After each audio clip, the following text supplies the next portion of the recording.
What the heck, and welcome to another video with me! I was doing an Instagram live the other day and someone asked me, can you make a video about how to meet people whilst solo traveling? And I thought, that is a great idea. So here we are making a video about it. People always assume that if you're solo traveling, that means you're traveling alone and you're lonely and you talk to no one, which is not true. Solo travel is awesome. It is honestly the funnest thing. I meet more people than when I solo travel than I do when I'm traveling with friends.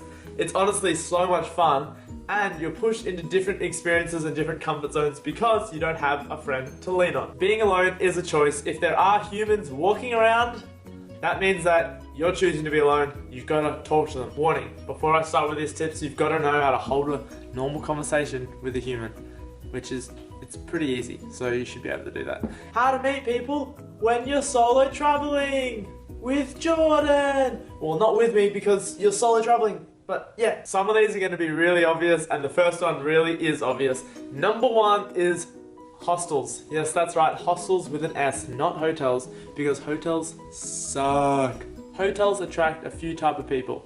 Businessmen, families, and people that want to be left alone. Basically, no. They don't want to be hanging out with no dirty backpacker like us. Hostels, backpackers, they are the best. 80% of the people I've met on the road have been from backpackers, and I've actually got really good friends from backpacker communities. All you have to do is go to the lobby or the bar area, sit down, and then all of a sudden you'll see another person sitting down and you'll realize, oh wait, you're alone, they're alone. Boom, match it up. Now you're best friends. It's just that easy. Hostels also have events like pub crawls or day tours, things like that. They are also great to meet people. Number two is couch surfing. If you don't already know, I am a huge advocate for couch surfing. I love it. It is literally, yeah, it's the best. Yes, everyone knows that you meet locals and stay with locals on couch surfing, but not many people know that couch surfing can be used to stalk other travelers. Yes, that's right. Stalking is allowed when you're trying to meet friends. Basically, you can go onto couchsurfing.com, you can make a public event and you can say, hey guys, I'm going to be in Hawaii from the 5th until the 23rd of April.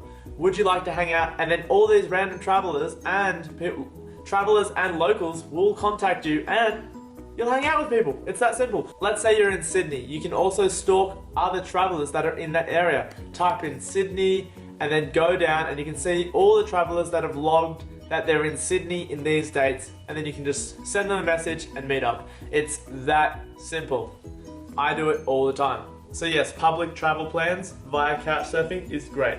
Social media has changed the way that we travel, and in this regard, it's made it way easier to meet a whole bunch of other people.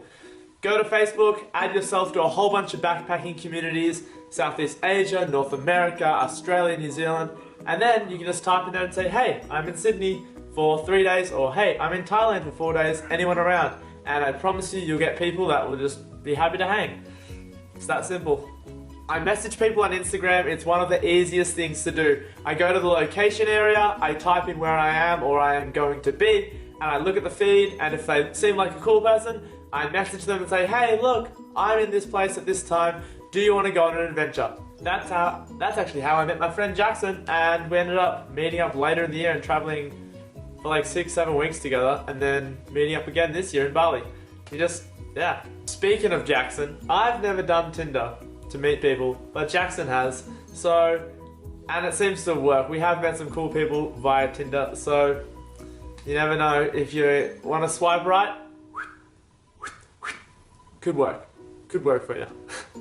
When you're in big cities, another great one is free walking tours. I know New York City has heaps of awesome free walking tours.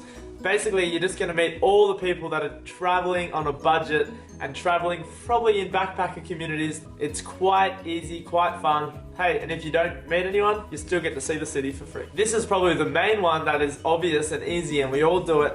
It's just talking to people. Enjoy other people's company.